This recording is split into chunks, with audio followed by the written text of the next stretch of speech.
Dev from the place with the decks, and it feels good to be able to say that again. We've been doing set reviews and spoilers and analyses and top 15 decks videos and all that. I haven't done a deck tech of my own in like a couple of weeks now. I'm starting to get the jitters. So what I'm going to do is Bant control, mid-range control. Bant control for this one. A lot of people excited about this deck and think it can go toe-to-toe with Esper control, which I do think the control will be pretty important in the upcoming meta here. So how does it stack up? Let's take a look and find out, because I actually think the deck's got some really good pieces from the new set here, BFZ, and could be a contender. We're playing 10 creatures in this deck, which is sort of why I hesitate to call it a control deck, but we're definitely playing a lot of control elements. But in any case, 10 creatures. We'll start off with 4 full copies, a whole playset of Jace, Vryn's Prodigy, a key piece in the deck, and a lot of decks play 4 of Jace. I really feel no worries, no problems doing that, running into the Legend rule, whatever, the Planeswalker rule. No problem with that, you know. Just not only do control decks play 4 of Jace, but even more aggressive decks like Jeskai or Jeskai, they play 4 copies of Jace too. I am not worried about that, as he is a key piece in the deck, fueling dig through time, drawing cards for us, and allowing us to recast removal and stuff like that. We don't mind when we lead something into the graveyard in this deck, because we've got a lot of ways to get that card out of the graveyard or recast it with Jace, you know. He's got cool synergy with himself, you know, that's always been cool. I can go on about Jace, but we pretty much know everything we need to know about Jace. You know, he's a very, very important creature in a lot of decks, and this one especially. Let's stick with the 2 drops. We got 2 copies of Den Protector in the deck, and along with a couple of other cards, you know, I think that he sort of helps form the backbone of what makes Bant control unique, as opposed to an Esper control deck or another control deck that plays counterspells, Grixis. You know, the reason that this deck is unique is that it can get its removal back, it can get its counterspells back with Den Protector, Jace, and other cards. You'll see. Jace obviously doesn't help you recast counterspells, but, you know, can help you recast removal. That's very important, you know, especially some of this stuff at the top end we're playing. But Den Protector helps us get anything, creatures included, even Planeswalkers, that end up in our graveyard through looting with Jace, through Kiora's ability, we are playing Kiora, or just through dying, you know, or being discarded, which may be a thing, we'll have to see. Duress is probably still a card in this format, especially now, and Despise for that matter. So, helps us get everything back and is awesome. Like, this really increases our long game, our versatility. Resiliency is an important stat for control decks, you know. How well can you turn the corner and how well can you hold the game? And Den Protector, along with Jace allowing you to recast things, really helps you hold the line and get the most mileage out of your removal spells. And Den Protector's been really good. We're also playing 2 copies of Nissa in this deck. She's not incredibly important to play, but does end up giving us card advantage when she flips. Is a form of inevitability. If we can just create the 4/4, no matter how many times they kill it, that's pretty important. One thing that people don't really talk about is once you've got the 4/4 out, you're free to just +1 Nissa all the time, which leads to faster ultimates, which is really good, and the ability to get the 4/4 back if they're able to take care of it. That's awesome. You know, if we can end hostilities or something while this is on the board, doesn't matter if we kill a 4/4, she's already made, we can just make another one. And that's what I mean by the inevitability factor, you know. If we can just be a control deck and keep things off the board, then being able to just make a 4/4 is really, really good. And while we're playing control and trying to get to where we need to be in the game, that basically free card advantage ability of hers is awesome while we're getting there. So Nissa, there's a lot of reasons to play her too, notwithstanding the fact that she thins our deck of a land and helps us get that land drop. Always very important for control. And it's cool that she thins our deck a little bit, allowing us to draw removal and card advantage and creatures and stuff that we need to draw. 1 copy of Dragonlord or Jutai, one of our win conditions. Now, any of our creatures, except for Jace, can be win conditions in and of themselves. Actually, Jace can even be if you get his ultimate off, but that's neither here nor there. We're talking about like straight up, you know, reliable win conditions, which Jutai is definitely one. You know, we have a lot of ways of drawing cards, you know, and getting cards back from the graveyard if they happen to go there. So I feel okay playing just the 1 copy of Dragonlord or Jutai, and it guarantees that we won't run into the Legend rule. So that's good, you know. He's a really solid finisher and a strong creature just to contend with when he's on the board. Obviously dies to Languish and a host of other removal spells, but I think he actually gets a little bit better in this format where we lose Hero's Downfall as an instant speed option. You know, you have to ruin his path this on your turn, which makes the Jutai a little bit stronger, so I'm going to at least play the 1 copy. Weirdest card in the deck, probably, I'm just looking through, yeah, probably the weirdest card in the deck. One copy of Green Warden of Mirasana, hear me out. Really good late game, because we're always going to, this late in the game, get a relevant thing back. Every single time, guaranteed. Unless, you know, we've dealt something away for dig through time or something like that. But that doesn't happen as often as you might think. We can usually cast Green Warden before we might dig. And we can, if we've already cast dig, we can at least get the dig back with Green Warden, which is super relevant in and of itself. But another cool thing with this is that with Den Protector around, you can always, you know, cast Den Protector. If this is in your graveyard, get it back, you know, and there are ways it can go to the graveyard. Many different ways actually in this deck, because we're looting. Of course, we got Kiora's ability, I've mentioned that before. But in any case, we can get this out of our graveyard first, cast a huge body, and then get the same effect we would have gotten off Den Protector. Obviously, we can exile this and get a Den Protector back, which is also good. Or just any of our removal creatures, planeswalkers, whatever. It's a good redundant effect with Den Pro, and has cool tricks with Den Pro too. So I like it as a huge body. Sure, it dies to languish, whatever. We can get it back. Like, it's not a big deal. And multiple castings of this over the course of the game are just ridiculous card advantage. So yes, eventually, you know, you will end up exiling it when you need to, you know, after it dies. And sometimes you'll cast an In Hostilities, get something out of your graveyard when it dies, and that's just, that can set you up a lot. So I like everything about Green Warden, and you can't do that with Den Protector, that last trick. You can do it with Green Warden. One more thing before I move on, just another boost for Green Warden, is we're not actually sure how many cards are going to go into exile in the new standard, but it's worth at least saying that we're probably going to be putting more cards into exile in the new standard with all these Eldrazi and the stuff that they do, you know. So when things go into exile in BFC standard, they might not necessarily stay exiled, so there is that to consider. We're playing 3 different Planeswalkers in the deck, and we're playing 4 total Planeswalkers, because we're playing 2 copies of Gideon, ally of Zendikar, probably the best card in all of BFC, and this really gives this deck a needed bump. Elspeth was really, really high up on the curve, and I know I just talked about a 6-mana card being awesome a second ago, but Elspeth was really good for Bant. It did all the things that Bant needed it to do. But this gives you free creatures, just like Elspeth did. It gives you a huge 5/5, which a control deck wants really bad. The thing is, you can either put a free creature out every turn, that's inevitability, or if you've got the game well in hand as a control deck, you can just, you know, swing for a quarter of their starting life total every turn, which is awesome too.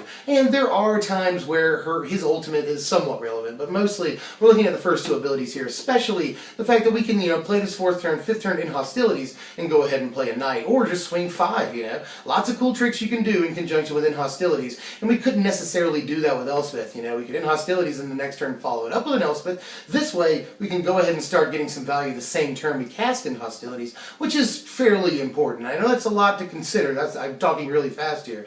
But Gideon is fantastic in pretty much any deck that can produce white, and really helps Bant out an awful lot, because he can be played 2 whole turns earlier than Elspeth, which is relevant. We're playing just the 1 copy for now of Kiora. Kiora, however, has been crazy. So far, every time I've seen her, she's been nuts. So I'm thinking about upping it to 2 copies. I really wasn't sure how relevant she would be in this deck, but not bad at all. She can, of course, untap your Jace with her +1 ability. If we've awakened the land with, say, Scatter to the Winds, then she can untap the land. That's cool. We're playing, you know, obviously the blue-green man land in this deck. She can untap that. That's not bad either. She can, you know, she's card selection. She can get us up to 2 cards with that second ability there, and we don't, again, care that much about dumping stuff in our graveyard. We got Jace, we got Den Protector, we got Green Warden. We dump stuff in our graveyard, we'll be totally fine. We'll be seeing it again. So we're not that worried about dumping stuff in with her second ability in case. In fact, we're going to be strategically putting stuff into the graveyard 90% of the time with her second ability. And her third ability, obviously, if you can get her ultimate off, that's, you know, win the game in a lot of ways, and is a win condition for our deck, because we can just keep untapping, you know, Jace, or untap a land or something like that. There's really not much else she can hit with the untap ability. She can hit Ojutai, allowing you to, you know, that's one thing. With Ruinous Path in the format, they're going to have to cast that sorcery speed on their turn. So, during your turn, they might have a Ruinous Path in their hand. You swing it with your Ojutai, and they're thinking, hey, I can kill it next turn with Path. You just untap it with Kiora, done deal. They can no longer kill it. So that trick exists in the deck, and it may be a powerful thing in Standard. Anyway, I just want to point that out. Kiora's abilities are a little bit better than they appeared to me at first glance in a deck like this, and I think Bant really does want her at least as a one-of. maybe a 2 of. I can actually see it. She's done nothing but good, and I've never not wanted to see her. So Kiora is awesome. And we're playing 1 copy of Ugin the Spirit Dragon just because I think, we're a control deck. We'll be generating that much mana. We're playing an awful lot of lands in the deck. We will probably get to that point of the game, or at least that's our whole game plan, is to get to the point of the game where we can have this much mana and just take control of the game. So, I think that we can cast Ugin, and this is a control deck, so I at least want to try and play Ugin. I've seen him a couple of times in testing. He's still Ugin. I haven't been able to test much against Eldrazi stuff, so that's what people are saying, that he's just not as good in a format with Eldrazi, and he just doesn't have the reach that he has, in the older format. He still does everything a control deck wants him to do, and he'll still take out, 95% of the creatures in the format with his second ability, so I'm still playing Ugin. On to the spells. There are 19 of these. We're playing 2. I'm just going to go ahead and start with the counter suit, by the way, because we're playing 6 total counter spells. Really 8 technically, but anyway, we'll get to that. We're playing 2 copies of Clash of Wills, which I deign to say may be the best counterspell in the format right now, especially considering that the format just got a little bit bigger. We're going to be waiting. Clash of Wills may have just gotten a whole other turn or 2 of relevance in the format, which is super awesome. Like, it's still relevant into the 7th, 8th turn if the format goes the way some people are thinking it's going. Not just with the Eldrazi, but sort of the red-green ramp deck and other decks like that. So this could be a very, very formidable card. Something that decks have to really worry about. They already do. But in a format that's a little bit bigger, this card is even better, and it's still serviceable on the first few turns against aggro decks and stuff. There are bound to be decks that want to go underneath bigger decks. So Clash of Wills relevant now at all stages of the game, and is maybe the best counterspell in Standard. Let's play 2. 1 copy of Disdainful Stroke, which I feel like also got a bump in relevance, again, with how big the format may be getting. Again, that remains to be seen, but just the way it looks, the format's getting at least a turn slower, although some people have argued, we can play 1-drops now because we don't have temples anymore and stuff like that, but I just think overall the format shifts by a turn or so. Yes, we got Languish, yes, we can play 1-drops, but I'm just still not totally seeing it, I think there are fast decks in the format, don't get me wrong, but I think the format may be ruled by decks that are at least a little bit slower, especially in the early combat department. But, again, remains to be seen. But a card like this gets a little bit better when we're casting bigger spells. I don't think that's disputable. 3 copies of Scatter the Winds, and it is really good. We played with it a little bit now, and I liked it before. I thought it was okay. I didn't think it was a very good substitute for Dissolve, and I'm still not totally sure. But it does feel really good when you get that sort of 2-for-1 late in the game, and it does, again, work with Kiora for what it's worth. It's a little bit of synergy, so it's worth bringing up. But mostly, this feels good in the mirror, which again, I think Control might be a really important archetype coming up in this format. Dissolve was a little bit better in the early game, allowing you to set up for, your mass removal, draw into Languish more easily, get into your smaller removal spells and stuff, set up your next turn. Really good in turns, 3 through 6 Dissolve was, but this becomes fantastic a little bit later in the game. If we can keep bigger creatures off the board and get our own creature, that is just fine. Here's the removal we're playing. We're playing 2 copies of Valorous Stance in the deck. Not only does it protect our Jutai, Jace when he's a creature, and other stuff, Green Warden, Nissa, while we're waiting to flip her. It also kills big guys, which, we're still going to at least see Siege Runner in the format. I think Abzan is still, for the next, 6 months, still, probably the best deck in the format. So, we really need to kill the Rhino, all things considered. And we need to kill these huge guys. So I don't see any reason not to play Valorous Stance, and it, too, may get slightly better. We'll have to wait and see, but I think Valorous Stance is at least just as good as it's always been.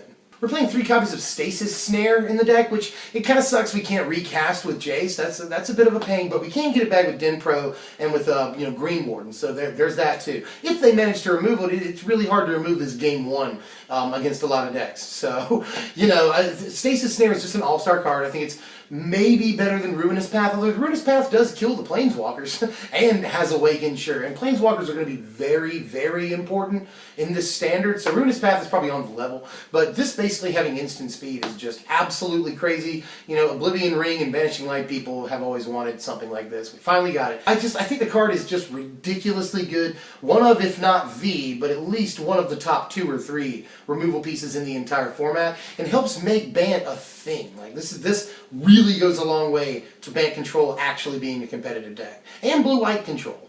3 copies overall of mass removal in the deck, an important, element in any control deck. We're playing 2 in hostilities and 1 copy of Tragic Arrogance, which I think is still an important card in this format. Just being able to pick and choose what they keep and what we keep is always going to be super powerful, and I'd like to, especially this is good to recast with Jace. Both of them are, Again, if we have a Gideon and a Planeswalker Jace out and we're able to, recast in hostilities with Jace's Neg 3, we can take control of the game in a snap. It takes no time. That's a very powerful thing to be able to do, So, just all in all, in hostilities is a little better, I think, when the format, again, gets slightly slower. Although I do think we'll still reach a point where we're forced to play in hostilities whether we like it or not. Which is, a lot of control decks have to play it on the turn that they can play it. Which I think we're still in that same position, even though we are playing some dudes, But in any case, we have to play mass removal, I guess, is what I'm getting at. And again, super good to not only recast with Jace, but to get back with a Den Protector, Green Warden, whatever you want to do. Let's finish off the main deck here. We're playing I got them in the other category, but these are some of the more important cards in the deck. We're playing 2 copies of Ajutai's Command, which is a little less relevant than it is in, say, the Jeskai deck, because, we don't have to try to get Soulfire back with this, but we are getting Jace back with this, with that first ability, so that's important. And the other abilities are all just really good in a control deck. This is our counter spells 7 and 8 right here. We can counter creature spells, which is super important in this format, especially later on in the game. 4 mana to counter a creature spell isn't as bad as it sounds. I'm not saying play Bone to Ash or anything, but it's not as bad as it sounds later on in the game. And against aggressive decks, we can obviously reset. And draw a card is always desirable. So everything about Ajutai's Command, I want to play in a Bant deck. It's tailor-made for this. And 3 at least copies of Dig Through Time in the deck. I'd really like to play 4, but the deck is sort of jammed full right now. I guess maybe we could cut Ugin loose, but he functions as another win condition, which we're a little slim on. So I don't know about doing that. Now, obviously, Dig Through Time maybe got a little bit better in this format. At the beginning of Khan's Block, I want to say this before I move on. At the beginning of Khan's Block, we're still developing the format.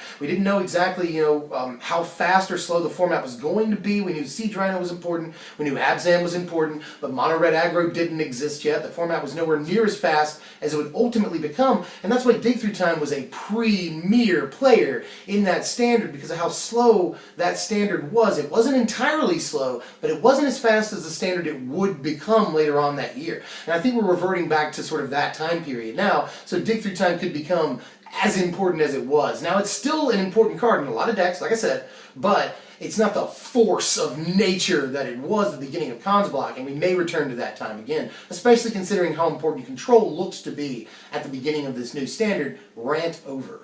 Here's the lands. The lands are ridiculous for shards right now because we can play at least 4 fetches, or 8 fetches, excuse me, 2 play sets of fetches. And we can also play the Tango lands, or the battle lands, whatever you want to call them. 4 of those, we can play the man lands in this particular shard, so that's really good.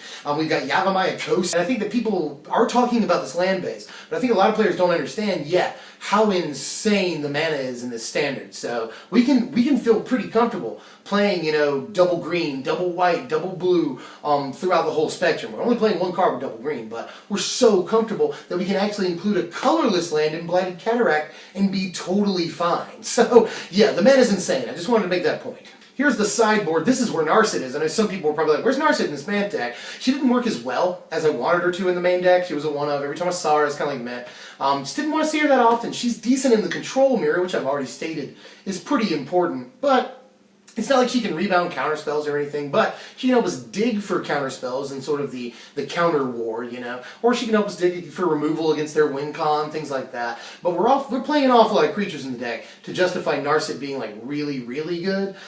So there's that, and we're playing a ton of lands too, so Narset just blanks on that first ability so much. And the rebound works a little bit weird in this deck. We can rebound removal, obviously, but we can't rebound, say, a stasis snare. We can't rebound any of our creatures, obviously. We can't rebound the planeswalkers. So it's just sort of limited scope in the main deck, and I just wanted to she's decent in the control mirror, and that's sort of all there is to it, so let's keep her to the board for now. Before I move on, I also want to just say how awesome Quarantine Field is. Like, it's possibly worth a slot in the main deck. I mean, 6 mana, you're at parity, basically, with Oblivion Ring. You can just cast 2 Oblivion Rings for 6 mana, and that's actually ridiculous. Like, I board this in quite a lot, like enough to where I could understand it being in the main deck. And for 6 mana, like, Exiling 2 things is actually okay. You could say, oh, we're just playing in hostilities for 5 and that destroys everything. Sure, you're right. But in this case, you get to target it. That's sometimes very, very cool. It exiles it. That's awesome. And it can target anything, and that's really, really cool too. So Quarantine Field has actually been like much better than I originally anticipated it. And even at 8 mana, this is fine. Hitting 3 things in a control deck for 8 mana might take up your whole 10th turn, but you're going to be able to really, really shut off a lot of their options at that point. So, I mean, I've been a huge fan of Quarantine Field so far. And finally, let's wrap it up with the power rankings. Here, a fairly powerful deck, a 67 at the final score, and it's got pretty much the stats you'd expect out of a control deck. Very, very high defense, very high versatility and resiliency stat. This one, I think, helps turn the corner more than other control decks, just because we can, recycle things, get them back much easier than other control decks. The presence of Den Protector and Green Warden really, really helps out a lot. So we're very highly resilient, and the deck looks like a who's who of powerful cards in Standard right now. Jace, Den Protector, Nissa, Ojutai is still fairly popular. Gideon, probably the best card out of BFZ. Ugin and Kiora are both good cards. So, and Scatter the Wind's an important card. And it's just every card is an important card in Standard. So very, very powerful cards in the deck. But we're bad in the places you'd think a control deck might be bad. We're bad in speed, bad in synergy, bad in offense. But we're not that worried about those categories. So I'm pretty comfortable with a 67. That's pretty much where you want to be. I mean, it could be a little bit better, but I'm just not sure exactly how to judge this new Standard, and we have no idea what the meta is going to be, so grading decks is a little tougher right now. So all of these stats are in a vacuum. We're not exactly sure what we're responding to, what we're trying to be resilient against yet, so take these with a grain of salt. But I do think the deck is very, very powerful, and Bant is one of my favorite shards, so I was really, really, or just favorite, 3-color shard or wedge. But it's one of my favorites, 3-color combinations. So I was really excited to build this deck. I think it could be competitive in the new Standard, especially since we can if we can resolve the spells, win the war of attrition against other control decks. So like I said before, I think control is an important archetype. So I think Bant control may be positioned in a very unique place in this format where it may be good against control decks, and control decks in turn are very good. So that spells a winning formula to me, at least. This deck was really afforded some interesting pieces by Battle for Zendikar, and I think it got a lot better. So I think that's my 2 cents for now. I could just go on forever because this deck I've had a lot of, I was going to say fun, but just this deck has been very interesting to brew up, and it's been it gives me hope that the deck could actually be a real thing in this new Standard. So let me know how you feel about it.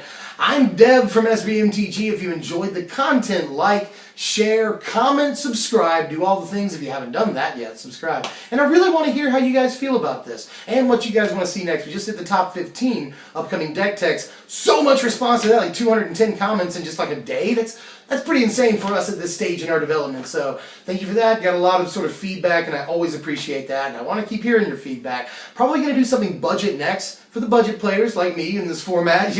I'm a dreamer, but I'm also a budget player. So I want to probably do either budget Eldrazi or maybe the Ingest Aggro budget deck. I think that might be good, or maybe budget white-black allies. So let me know how you feel, where on the spectrum you are. And I'll see you guys later, man. Thanks for watching, my wizards.